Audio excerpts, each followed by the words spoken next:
bien, señores, continuamos con más aquí en Economía para Todos. Vamos a conversar con Mauro Gutiérrez, él es presidente ejecutivo de SUNAS. ¿Por qué? Ha habido un tema que, lamentablemente, por la coyuntura y demás, sabemos la salida de Alberto Fujimori, la fiscal, un 7 de diciembre, hace un año, ha pasado desapercibido y por agua tibia, en letras pequeñas, pero creo que es importante analizarlo. Es justamente que tiene que ver con el decreto legislativo 1280, porque hay una propuesta justamente de modificatoria por parte del Ministerio de Vivienda, Construcción y Saneamiento. Está con nosotros Mauro Gutiérrez, tal como lo habíamos anunciado, pero sí creo que es importante y transparente contarle a nuestro público que el día de hoy también estuvo invitada la ministra de Vivienda, Construcción y Saneamiento, Jania Pérez de Cuéllar. Hasta hace unos 15, 20 minutos aproximadamente estaba confirmada su asistencia para esta entrevista, porque la idea es darle, digamos, al televidente, al público de RPP, ambas partes o ambas versiones de esta historia. Lamentablemente, la ministra de Vivienda, su equipo se puso en contacto con nosotros señalándonos que pues han cancelado la entrevista. De todas maneras, lamentamos esta decisión, pero las puertas de Economía para Todos están abiertas justamente para aterrizar este tema que ha puesto bajo la lupa, ¿no?, algunas decisiones que se podrían tomar en el gobierno. Mauro, ¿cómo estás, señor Gutiérrez? Bienvenido. Valeria, muchas gracias por la invitación. A ver, en principio coméntenos, y esto como una especie de contexto, porque ¿qué es lo que ha ocurrido? Se trata de un decreto legislativo que ya existe, es el 1280, y esto que estamos debatiendo y que ha generado inconformidad por parte de SUNAS, usted a la cabeza, es un proyecto que se está discutiendo, se está, digamos, tratando de cuajar y de armar en el Consejo de Ministros, ¿entiendo? ¿De qué va? Como te mencionaba, ¿no?, en el marco de la delegación de facultades, el Ministerio de Vivienda, Construcción y Saneamiento está planteando un nuevo proyecto de decreto legislativo que establece varios elementos, entre ellos aspectos relacionados a la regulación tarifaria que ya se encuentran normados en la 1280. La diferencia central es que muchas de las competencias que están asignadas al regulador, directa o indirectamente, son trasladadas al Ministerio de Vivienda. Y ahí el primer elemento de preocupación. ¿Por qué? Porque, como sabrás, el diseño institucional en el Perú hace que el Ministerio se encargue de los temas de inversión, de los temas de rectoría, pero los temas tarifarios, por ser un tema muy sensible, en términos de que estamos hablando de las tarifas y lo que terminamos pagando todas las personas, el diseño hace que se establezca en una entidad que sea distinta al ente rector, que es como es el caso de la SUNAS. Por un tema de independencia y de transparencia. Efectivamente, ¿no? Es un tema que justamente la organización, la OCDE, justamente reconoce por su importancia, y hace muy poco SUNAS pasó y ha sido reconocido también por la OCDE por ser una entidad sólida técnica que ha cumplido su función en esa materia. Ahora, ¿qué es lo que se está quitando, de acuerdo, digamos, a la lectura que tiene SUNAS? Porque en un momento vamos a ponchar el comunicado del Ministerio de Vivienda, Construcción y Saneamiento, que ha respondido a su comunicado. ¿Qué es lo que para ustedes se les está quitando, ¿no? ¿Qué poder están perdiendo o podrían perder ustedes con esta modificatoria y este proyecto? La fijación de tarifas lo que busca es que las empresas prestadoras de servicios de saneamiento mejoren su productividad y busquen ser más eficientes. Una fijación de tarifas básicamente lo que hace es estimar cuáles son los costos que deben ser reconocidos y luego prorrateados por la producción de agua. Eso es en sencillo, costos entre la cantidad. Los costos podemos dividirlo en varios tipos. Primer tema, componente importante, el tema de costo laboral. En las empresas de agua, por ejemplo, alrededor del 70% son sueldos. En la propuesta se está planteando que el Ministerio va a establecer las escalas remunerativas. Primer elemento, ¿no?, que significa que posteriormente pueden haber modificaciones que van a ser trasladadas directamente a tarifa, sin ver si efectivamente estamos hablando de ser sueldos que son competitivos o no lo son. Primer elemento. Segundo aspecto, el relacionado a los costos de operación de las empresas. Actualmente, la SUNAS, de acuerdo a su modelo, reconoce solo costos eficientes. Vale decir, no me pueden decir que para producir tal se necesita esto cuando en realidad se necesita una cantidad menor. Solo se reconocen los costos eficientes de producción. En este caso, el Ministerio plantea que el esquema regulatorio, es decir, estos criterios de determinación de los costos, los va a establecer el Ministerio.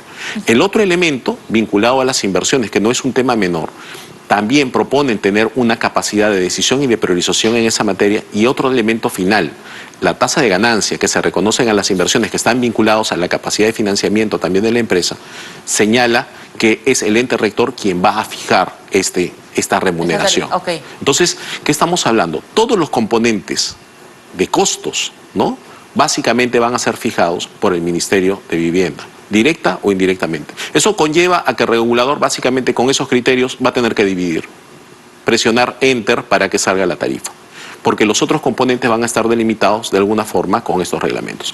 Entonces, ese es un primer elemento que como regulador nos preocupa, porque nosotros cuando fijamos las tarifas, cada componente de lo que yo te acabo de mencionar son presentados en audiencias públicas. Se demuestra por qué razón se colocan cada uno de estos componentes. Y ahí actúa la sociedad civil, las mismas empresas prestadoras son críticas de este documento, señalan si está bien reconocido, no está bien reconocido, por qué razón se sustenta cada uno de estos elementos, y es un proceso abierto de discusión. O sea, si es que se aprueba esta modificatoria o este proyecto por parte que ha presentado, está incentivando el Ministerio de Vivienda, ¿SUNAS se quedaría sin dientes? Yo creo que sí, ¿no? Y además, otro elemento... ¿Un golpe, digamos, a la institución? Sí, considero que sí. Y además, otro elemento, ¿no? Como sabes, los incrementos tarifarios en el Perú están enganchados y conectados a cumplimiento de metas. Por ejemplo, aumento de presión, continuidad. La propuesta plantea que los incrementos tarifarios sean independientes a cualquier otra condición. A ver, señor Mauro, yo no quisiera dejar de lado, digamos, la versión del Ministerio de Vivienda, Construcción y Saneamiento, porque quiero que esta entrevista sea lo más seria posible. Vamos a poner en pantalla este comunicado por parte del Ministerio de Vivienda, que ha señalado lo siguiente. Dice, primero, rechaza y deplora rotundamente el comunicado de SUNAS, su contenido político y actitud antitécnica. ¿Usted qué tiene que decir al respecto? Porque, a ver, acá la crítica es bastante frontal por parte del Ministerio de Vivienda. Yo quiero mencionar, como sabes, el Consejo de la aprobación de las tarifas es una función del Consejo Directivo de las SUNAS. Cada miembro del Consejo Directivo de las SUNAS, 5 miembros que tienen que ponerse de acuerdo, son seleccionados por concurso público. Dime si es quién tiene más presión política. Si es un proceso en el que son técnicos los que determinan y tienen un conjunto de regulaciones y obligaciones para demostrar qué están aprobando. ¿Cuál sería el sustento, digamos, del Ministerio de Vivienda para señalarlos a ustedes, digamos, que detrás de este comunicado suyo y de la postura que tiene SUNAS hay un contenido político? Desconozco totalmente, más aún, como te señalaba, la OCDE reconoce las prácticas de la SUNAS, reconoce su procedimiento de fijación de tarifas. ¿Hay una guerra entre SUNAS y el Ministerio de Vivienda? No. Creemos y apuntamos en el cierre de brechas, que creo que es un elemento importante, ¿no? Creo en las buenas intenciones de la ministra, que tiene una intención de conseguir el cierre de brechas, pero creo que también es importante que vayan con sustentos técnicos debidos para poder conseguir esto. Creo que un supuesto que está detrás, y es importante de señalar, la brecha de inversión en el Perú para temas de agua es muy grande. Sí, claro. Estamos hablando de aproximadamente 120.000 millones. Y imagínate que esos 120.000 lo quisiéramos cubrir en 10 años, 12.000 millones. ¿No? Imagínate, solo hacemos esa división. Actualmente por inversión pública se invierte más o menos alrededor de 2.100 millones. No, 2.000 vamos a redondear, faltarían unos 10.000 millones para cubrir. Con tarifas se financia más o menos 700 millones por año. Entonces, pensar que con la tarifa vamos a hacer este cierre de brecha es imposible. Y eso es un primer elemento que a veces no se visibiliza. En la región existen subsidios a la oferta para poder hacer este cierre de brecha. Caso de Chile, siempre se menciona Chile. Sí. Chile se señala que se autofinancian, pero lo cierto es que el cierre de brecha lo hizo inversión pública. Después de conseguir el cierre de brecha de agua y saneamiento, es que se cambió de modelo. Justo ahora, a pesar de que son empresas, son privatizadas, están pensando en cofinanciar las nuevas inversiones para renovación de redes. ¿Por qué? Porque justamente las inversiones son enormes. Los impactos en tarifas, para hacerlos autosostenibles, tendrían un impacto más grande. Solo para ponerte un ejemplo en el caso de Perú. Si quisiéramos cerrar la brecha en Chincha, tendríamos que multiplicar la tarifa por 4 o por 5. Vale decir, pongámonos, ¿qué familia, si está pagando 40 soles, tiene la capacidad de pasar a 200 o 250 soles con el propósito de hacer el cierre? Definitivamente tiene que haber una combinación de esfuerzos entre inversión pública, financiamiento a través de tarifa, pero justamente definir con claridad qué alcances tienen cada uno de estos componentes de financiamiento. Ahora, de aprobarse este proyecto por parte que se está incentivando, digamos, por parte del Ministerio de Vivienda en el Consejo de Ministros, señor Gutiérrez, ¿vamos a retroceder en la lucha para tratar de cerrar esas brechas que permitan a las familias acceder a agua? Una de las cuestiones centrales, como te mencionaba, creo que todos entendemos que el problema público es la cobertura, ¿no? Y la ministra también ha señalado hay una necesidad de llegar a los no usuarios que en este momento no están conectados. Varias veces hemos conversado sobre el tema y señalamos efectivamente, nosotros lo hemos dicho, los usuarios no conectados terminan pagando más de 7 veces la tarifa o el consumo. Porque para empezar, ni siquiera pagan 7 veces y consumen la mitad o la tercera parte de lo que uno está conectado. Y efectivamente hay un tema de equidad grave en ese caso. Pero el proyecto legislativo, curiosamente, se habla de todo el subsidio, pero no habla de subsidios al no conectado, para empezar. No está explícito en este tema. Entonces, es otro tema que creo que es importante de desarrollar. Se habla de que en el Perú no existen subsidios. Existe subsidios cruzados basados en criterios técnicos. Para empezar, existen 2 tipos de subsidios en el caso del Perú. Los subsidios entre categorías tarifarias, ¿no? Tenemos la categoría industrial, comercial y estatal, financian a las categorías domésticas y sociales. A ver, sí, señor Gutiérrez, acá hay 2 puntos que me gustaría comentarle al público, pero también para que usted pueda responder. Y es el punto 4 y el punto 5, que dice el punto 4, la modificación del decreto legislativo 1280 propone acabar con 1. La fijación de tarifas por debajo de costos con criterios políticos que ponen en riesgo la sostenibilidad del servicio de agua y saneamiento y el uso de los recursos fiscales con subsidios ineficientes que afectan a la población más vulnerable. Que es la intención, entiendo yo, por parte del Ministerio con este proyecto de acabar con ambos puntos que, a ver, usted, ¿cuál es su opinión? Sí, en realidad, nuevamente yo sí invito a la ministra a revisar la metodología que se utiliza. Cuando nace una tarifa, lo que se hace es justamente mantener el equilibrio entre ingresos y costos. Pero ¿por qué suele pasar que al poco tiempo hay un desequilibrio entre los costos y los ingresos? Muchas veces porque las empresas comienzan a reconocer una cantidad importante de incrementos laborales. Y por eso mencionaba, el tema de un componente de alrededor del 70% de la estructura de costos obedece a temas laborales. Y entonces se encuentran con muchas empresas haciendo reconocimientos o incrementos de los costos operacionales que generan estos desequilibrios. Mucho también se habla y dicen no existe la plata suficiente para invertir. Nosotros hace muy poco, y junto con la ministra justamente hace unas pocas semanas presentamos el informe de seguimiento de inversiones. Y una de las cosas que nos preocupaba, y por eso hacemos este seguimiento, que las empresas tienen recursos para invertir, por ejemplo los fondos de inversión que se generan como consecuencia de la tarifa, y al primer semestre en promedio habían ejecutado el 13%.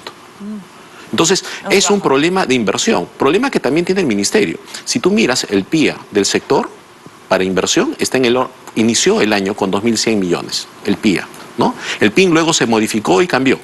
El nivel de ejecución final, o que tenemos a la fecha, está en el orden de los 780 millones. Entonces, efectivamente el ministerio es consciente de los efectos que conlleva que es difícil realizar las inversiones. Y ese es el elemento crítico para poder hacer el cierre de las ¿Usted siente que se está modificando, tratando de ajustar algo que no se tiene conocimiento por parte del Ministerio de Vivienda? Creo que tratas un tema esencial. Los cambios de naturaleza tarifaria, como estamos hablando, tienen que ser desarrollados de manera, un proceso de discusión amplia, con la academia presente. ¿Y cree que se está haciendo, digamos, a la patada ya? Yo creo que existe buena voluntad, pero la buena voluntad no es suficiente. Claro. Es necesario discutirlo técnicamente, que las personas vinculadas al sector, el sector académico, la invitación a las multilaterales que puedan conocer sobre esta materia, puedan discutir adecuadamente las mejoras del modelo. Señor Gutiérrez, le voy a pedir un minuto. Usted sabe que en RPP la noticia no se detiene. Tenemos a esta hora información con la fiscal Patricia Benavides tras la decisión de la Junta Nacional de Justicia de suspenderla. Adelante. Muy bien, ahí está entonces este mensaje de Patricia Benavides. Recordemos que hay una resolución de la Junta Nacional de Justicia que dispuso por unanimidad una suspensión provisional contra la actual titular del Ministerio Público en el marco de un procedimiento disciplinario iniciado en su contra. Esa es la respuesta. No está encabezando, según ella, una organización criminal y no se ha corrido de la justicia. Continuamos conversando con Mario Gutiérrez, presidente ejecutivo de la SUNAS, a propósito de esto que ha generado reacciones por parte del Ministerio de Vivienda y también también por parte de SUNAS. Señor Gutiérrez, quería consultarle toda esta situación que está ocurriendo, que está pasando lamentablemente desapercibido en algún momento, por ratos. Si se aprueba este proyecto por parte del Ministerio de Vivienda, ¿cuál va a ser el efecto ya en el peruano de a pie? ¿Se va a ver reflejado en las tarifas? ¿Quiere decir que las tarifas, digamos, de agua van a estar politizadas? Ese es el temor que tenemos y lo advertimos como un riesgo. Riesgo no es una realidad, riesgo es una posibilidad. Okay. Lo cierto es... Está justamente justamente, si queremos nosotros empezar a entender cómo se fijan las tarifas se empiezan proyectando cuáles son los ingresos y tienen que calzar con los costos. Okay. ¿De acuerdo? Entonces, ¿qué cosa es la tarifa en realidad? Es calcular todos los componentes de costos y dividirlo entre la cantidad de producción. Es como que si yo tuviera una panadería, ¿cómo fijo mi precio del pan?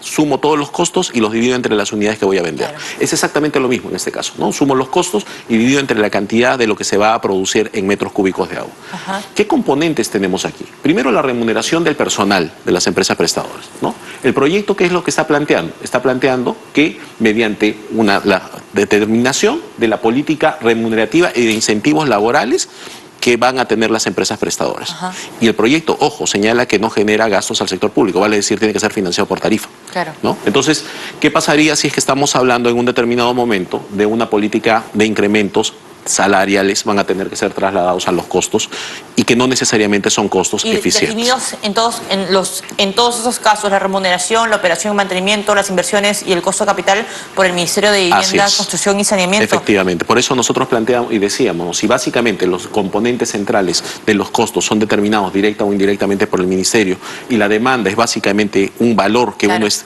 casi relativamente fijo, lo que lo están pidiendo reguladores que básicamente aprenda a dividir. O sea, a ver, quiere decir que las tarifas de agua, de los recibos que pagamos nosotros todos los peruanos, van a estar prácticamente politizadas, existe el riesgo de que sean politizadas. Nuestra posición es que tienen que haber tarifas justas y técnicas, que estén identificando y financiando las inversiones que se vayan a desarrollar, porque eso es importante. Sedapal, una de las veces que señala que necesita más tarifas, ¿no? Sí. Y que para poder financiar las obras. Muchas veces las inversiones que plantean están a nivel de idea, no se sabe exactamente cuándo van a iniciar. Okay. Por tanto, si uno entrega las tarifas en ese momento, estamos generando solo acumulación de ingresos que no se van a efectivizar en inversiones. Y esto es un tema no menor, porque uno cuando paga una tarifa tiene que pagar sobre el servicio recibido, ¿no? Y si está en el terreno del Ministerio de Vivienda, quiere decir que de repente veamos otro ministro u otra ministra y esto va cambiando. Recordemos que en los últimos tiempos han cambiado 4 viceministros y los ministros también suelen tener una rotación importante. Y o sea, las tarifas estarían en un terreno incluso de incertidumbre. Es justamente por eso la recomendación de la ODE, que recomendaba justamente... Apartarlos, y dice, la autoridad tarifaria tiene que ser distinta a la autoridad política de rector. ¿Qué llamado usted le hace a la ministra de Vivienda, señor Gutiérrez, como presidente? Primero, como te mencionaba, yo reconozco la intención de la ministra de su preocupación de hacer el cierre de brechas, pero definitivamente un cambio normativo de esta naturaleza tiene que ser discutido de manera abierta, no en el marco de una delegación de facultades. Si hay una decisión de mejorar, porque todo se puede mejorar, claro, ¿no? Incluso la ODE nos ha dado una secuencia de recomendaciones que la estamos implementando. Okay. Estas tienen que desarrollarse en un espacio abierto de discusión, no en el marco de la delegación que nosotros, incluso cuando hemos analizado la delegación, no señala que puede desarrollarse sobre materia tarifaria. Y no entre gallos y medianoche. Tiene que estudiarse bien y tiene que hacerse bien. ¿Y la SUNAS está siempre con las puertas abiertas para conversar con la ministra? La SUNAS es un ente técnico y por tanto siempre justamente con la evidencia, con los datos, nosotros tomamos nuestras decisiones. ¿Usted espera que la ministra se siente con ustedes para poder definir esto? Efectivamente, de un proceso abierto, con discusión con la academia, con los actores que conozcan de la materia y tener cambios que efectivamente ayuden a ese cierre de brecha, pero con tarifas que no estén recogiendo ineficiencias. Perfecto. Señor Gutiérrez, le agradezco que nos haya acompañado esta tarde. Mauro Gutiérrez, presidente ejecutivo de la SUNAS, hablando justamente de este proyecto, ¿no?, que intenta modificar el decreto legislativo 1280. Recordamos nuevamente que la invitación a la ministra de Vivienda, Construcción y Saneamiento, Jania Pérez de Cuéllar, estuvo hecha para que ella pueda asistir en este espacio de Economía para Todos. Lamentablemente la entrevista pues fue cancelada por parte de su equipo, así que las puertas abiertas siempre están para la titular de este sector y escucharla también cuál es su descargo. Pausa, volvemos.